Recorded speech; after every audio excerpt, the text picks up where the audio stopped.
Bonjour et bienvenue dans la chaîne de Mathématiques Sciences. Aujourd'hui, je vais présenter et expliquer une nouvelle vidéo, qui est une vidéo donc en mathématiques pour les troisièmes, qui est la deuxième partie d'une vidéo que j'avais déjà tournée. Et donc, on va voir ici la deuxième partie, parce qu'il y a deux manières de faire cette chose-là. Et donc ici, nous allons apprendre à retrouver l'expression du fonction affine, mais cette fois-ci par le calcul. Ok. Alors, accrochez-vous bien, parce que là, je vais essayer de vous expliquer le plus simplement la chose. Mais au début, c'est vrai que si on n'est pas habitué, si on ne connaît pas bien le chapitre, et si on ne l'explique pas bien, et ben forcément, on est perdu. Ok. Donc accrochez-vous bien, écoutez bien tout ce que je vais faire, parce que vous allez voir, ça peut vachement vous aider. Ok. Et je vais le faire le plus simplement possible, parce que effectivement, il existe une autre méthode, une troisième méthode. Alors, je ne sais pas si je vous la montrerai, mais donc il existe une troisième méthode pour retrouver l'expression du fonction affine. Et franchement, elle est déjà plus complexe. Ok. Enfin, il y a beaucoup plus d'étapes que vous allez voir ici. Hein. Voilà. Donc accrochez-vous bien, écoutez bien et ouvrez vos oreilles. Donc, pour ceux qui sont à l'aise, je vous laisse mettre la vidéo en pause, faire l'exercice comme d'habitude, mais pour ceux qui le sont moins, écoutez bien et ouvrez vos oreilles. Donc, ici on a une fonction f, qui est une fonction affine, telle que f de moins 3 est égal 7 et f de moins 6 est égal 9. Là on peut constater ici qu'il s'agit d'une fonction décroissante. Hein, parce que, en fait, plus le nombre est négatif, ok, donc plus ton antécédent est négatif, et plus on obtient des images grandes.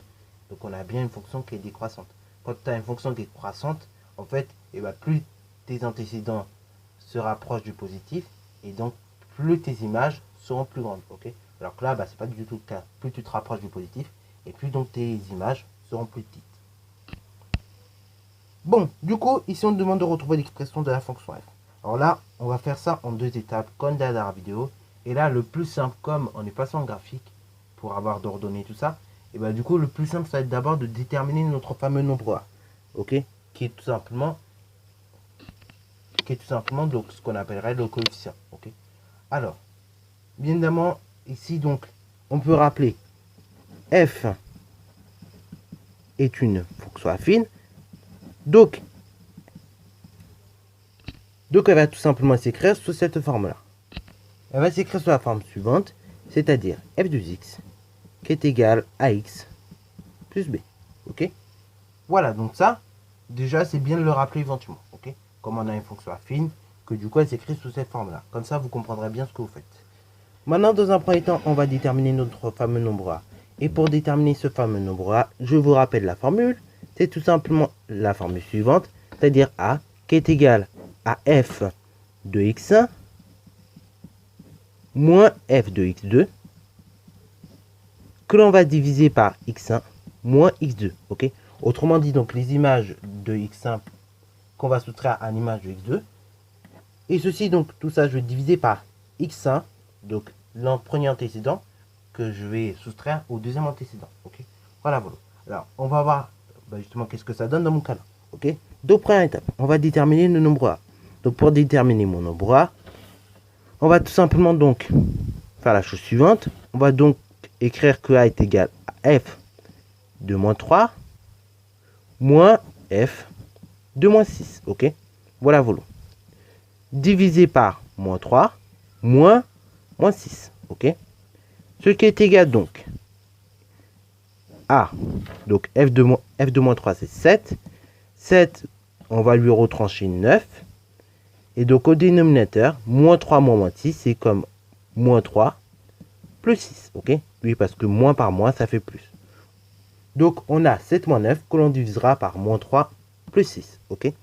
Donc au numérateur, voyons qu'est-ce que ça nous donne.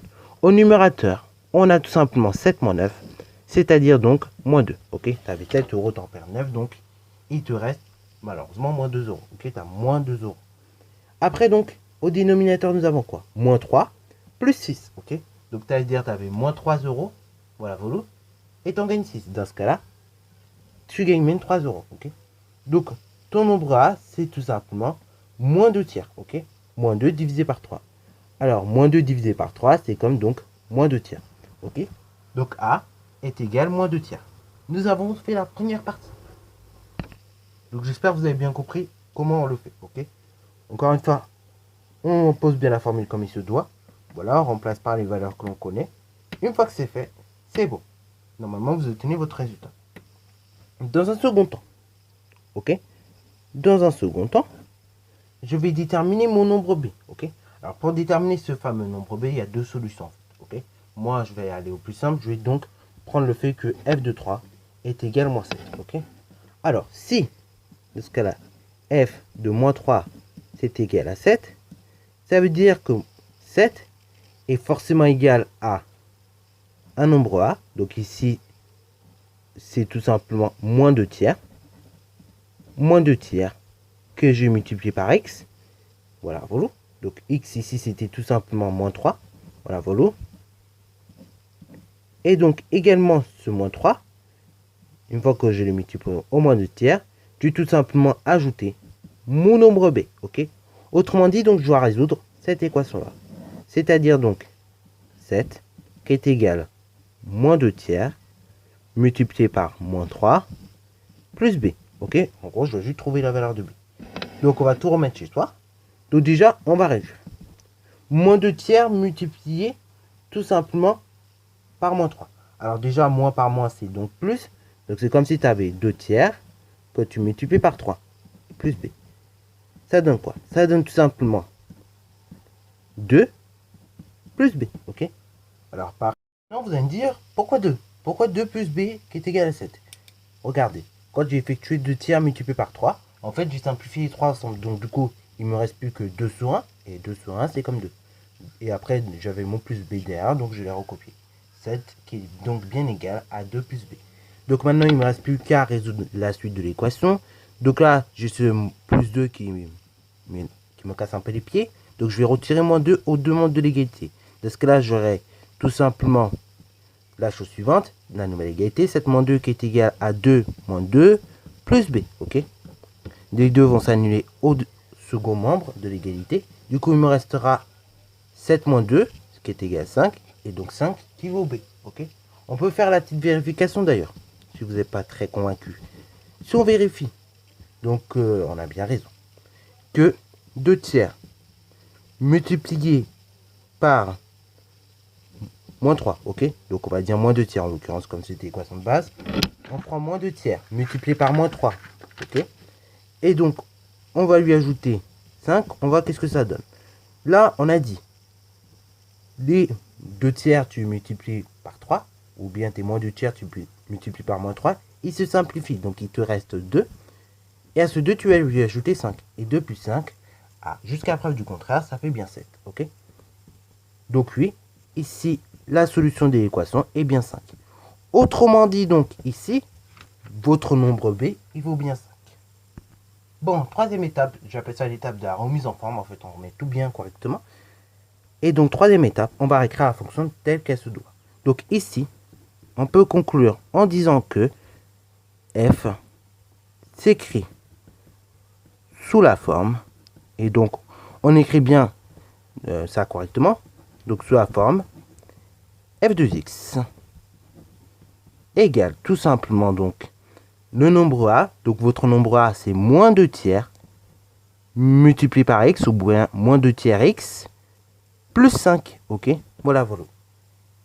Donc ici la fonction f elle s'écrit sous la forme f de x qui égale moins 2 tiers de x plus 5. Voilà, voilà. Alors, je sais, c'est un exercice qui paraît très difficile au début. Moi-même, au début, hein, quand j'ai essayé de comprendre, je ne comprenais pas. Mais en fait, c'est par la suite, en pratiquant et en essayant de comprendre qu'on y arrive. Okay? Donc, déjà, d'une, essayez de comprendre ce que j'ai fait. Et de deux, une fois que vous avez compris, c'est là que vous appliquez. Vous pratiquez, vous pratiquez, vous pratiquez, vous pratiquez. Vous faites un, deux exemples. Et une fois que vous avez fait un, deux exemples, en général, ça me vient dans la tête. Okay? Parce que je sais qu'au début, on a du mal. Okay? Et ça paraît un peu abstrait d'un coup comme ça. Mais en fait, voilà, une fois que vous avez bien compris comment on le fait, ça va vite. Voilà, voilà. Sur ce, donc, c'est la fin de la vidéo. J'espère qu'elle vous aura plu. N'hésitez d'ailleurs pas à la liker, commenter et bonne reste à toi en mathématiques et en sciences.